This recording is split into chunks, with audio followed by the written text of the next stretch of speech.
Hey guys, this is DG. Today we are going to learn about OSI model or Open System Interconnection Model. So let's start. OSI model defines and is used to understand how data is transferred from one computer to another in a computer network. In the most basic form, two computers connected to each other with LAN cable and connectors sharing data with the help of network interface cards forms a network. But if one computer is based on Microsoft Windows and the other one has Mac OS installed, then how these two computers are going to communicate with each other?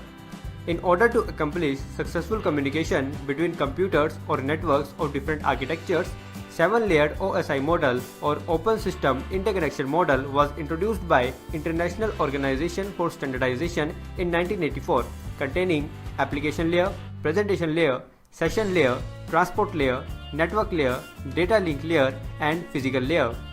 Note that each layer is a package of protocols. If I say application layer, then it does not mean that it includes computer applications like Chrome, Firefox, etc. But it includes application layer protocols that are needed to make these applications work correctly in a network or internet. Let's start with the topmost layer, application layer. Application layer is used by network applications.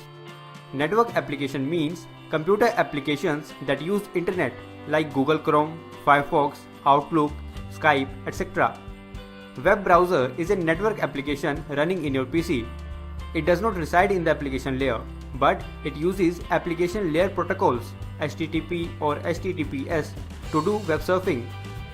Not only web browser, but all network applications including Outlook, Skype, etc. all are dependent on application layer protocols to function. There are dozens of application layer protocols that enable various functions at this layer. All these protocols collectively form application layer. These protocols form the basis for various network services like file transfer, web surfing, emails, virtual terminals, etc. File transfer is done with the help of FTP protocol. Web surfing is done with the help of HTTP or HTTPS protocol. For emails, SMTP protocol is used, and for virtual terminals, Telnet is used. So, application layer provides services for network applications with the help of protocols to perform user activities. Next to application layer is presentation layer. Presentation layer receives data from application layer. This data is in the form of characters and numbers.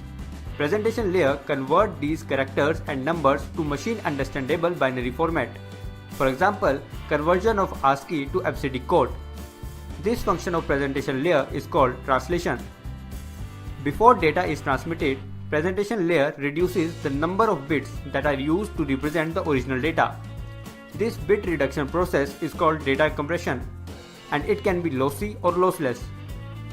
Data compression reduces the amount of space used to store the original file. As the size of file is reduced, it can be received at destination in a very less time. That is, data transmission can be done faster. Thus, data compression is very helpful in real-time video and audio streaming. To maintain the integrity of data, before transmission, data is encrypted. Encryption enhances the security of sensitive data. At sender side, data is encrypted, and at receiver side, data is decrypted. SSL protocol or Secure Sockets Layer protocol is used in presentation layer for encryption and decryption. So, presentation layer performs three basic functions: translation, compression, and encryption decryption. Now, session layer. Suppose you have planned for a party. You have hired a few helpers ensuring that each activity runs smoothly. Helpers will help you in setting up, assisting, cleaning, and then closing the party. Same is the case with session layer. Session layer helps in setting up and managing connections, enabling sending and receiving of data, followed by termination of connections or sessions. Like you hired some helpers for your party, session layer 2 has its own helpers called APIs or application programming interfaces. NetBIOS or Network Basic Input-Output System is an example of APIs which allows applications on different computers to communicate with each other. Just before a session or a connection is established with the server performs a function called authentication. Authentication is the process of verifying who you are. For this, server uses a username and a password. Once entered username and password are matched, a session or a connection is established between your computer and the server. After authenticating the user, authorization is checked. Authorization is the process used by server to determine if you have permission to access a file. If not, you will get a message saying you are not authorized to access this page. Both of these functions, authentication and authorization, are performed by session layer. Session layer keeps a track of the files that are being downloaded. For example, a web page contains text, images, etc. These text and images are stored as separate files on the web server. When you request a website in your web browser, your web browser opens a separate session to the web server to download each of these text and image files separately. These files are received in the form of data packets. Session layer keeps a track of which data packet belongs to which file, either text file or image file, and tracks where the received data packet go. In this case, it goes to web browser. That is, session layer helps in session management. So, session layer helps in session management, authentication and authorization. Your web browser performs all functions of session, presentation and application layer. Layer below session layer is transport layer.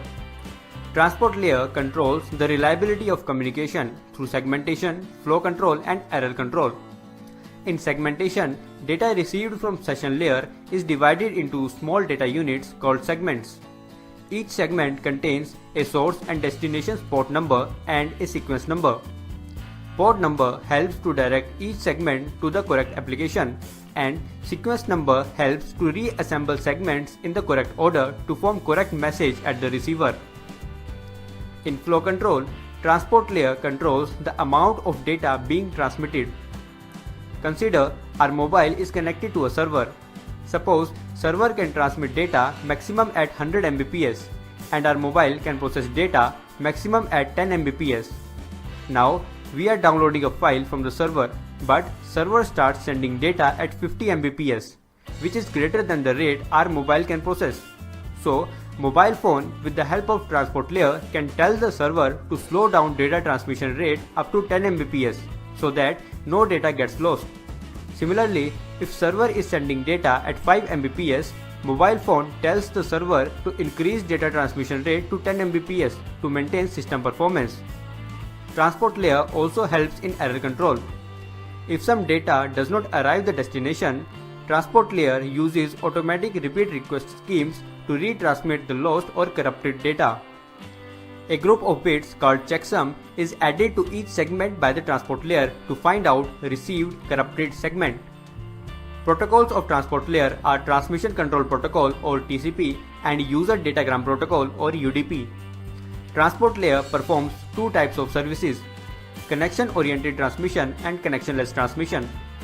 Connection-oriented transmission is done via TCP, while connectionless transmission is done via UDP. UDP is faster than TCP because it does not provide any feedback whether data was really delivered, whereas TCP provides a feedback. Therefore, lost data can be retransmitted in TCP. UDP is used where it does not matter whether we have received all data. For example, online streaming movies, songs, games, voice over IP, TFTP, DNS, etc.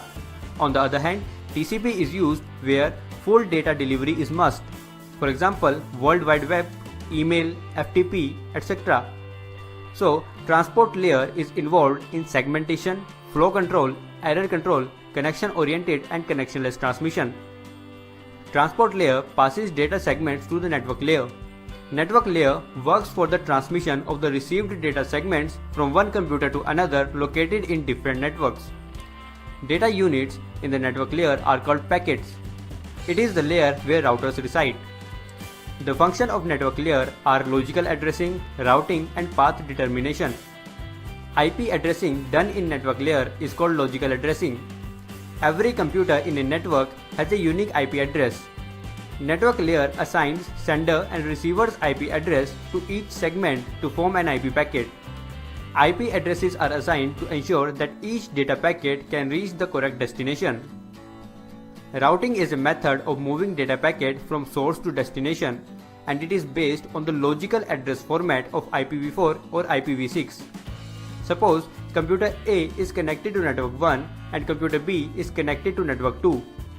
From computer B, we have requested to access facebook.com, and now there is a reply from Facebook server for computer B in the form of packet. This packet needs to be delivered to computer B only. Since in a network each device has a unique IP address, so these both computers will be having a unique IP address as well. Network layer of the Facebook server has already added sender and receiver's IP address in the packet. Suppose mask used is 225.225.225.0. This mask tells that the first three combination represents network, while the last combination represents host or computer B. So based on IP address format, received data packet will move first to network 2 and then to computer B. So based on IP address and mask, routing decisions are made in a computer network. Now path determination. A computer can be connected to internet server or a computer in a number of ways.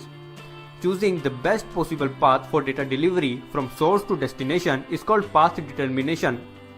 Layer 3 devices use protocols such as Open Shortest Path First, Border Gateway Protocol, Intermediate System to Intermediate System to determine the best possible path for data delivery. Data link layer receives data packet from network layer. Data packets contain IP addresses of sender and receiver. There are two kinds of addressing, logical addressing and physical addressing. Logical addressing is done at network layer, where sender and receiver's IP addresses are assigned to each segment to form a data packet.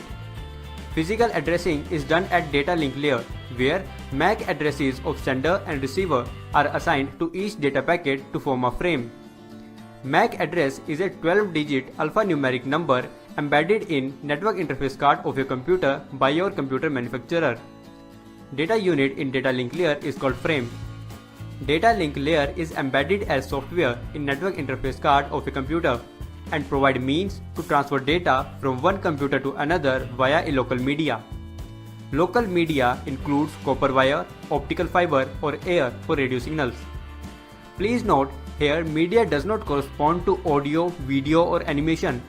It refers to the physical links between two or more computers or networks. Data link layer performs two basic functions. It allows upper layers of OSI model to access media using techniques such as framing. It controls how data is placed and received from media using techniques such as media access control and error detection. Consider two distant hosts, a laptop and a desktop, communicating with each other. As laptop and desktop are connected to different networks, so they will be using network layer protocols, IP for example, to communicate with each other.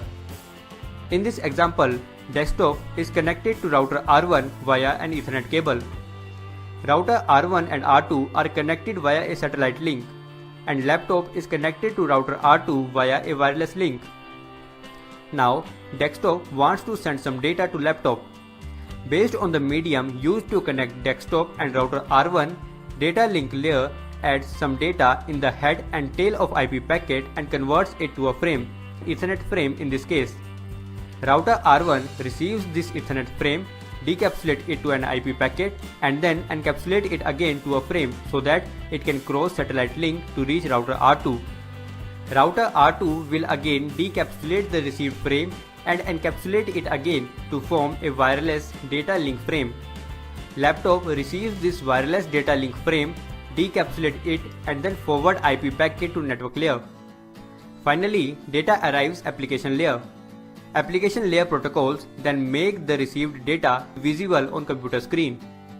So, network layer or higher level layers are able to transfer data over media with the help of data link layer. That is, data link layer provides access to media for higher layers of OSI model. Data link layer also controls how data is placed and received from the media. The technique used to get the frame on and off the media is called media access control.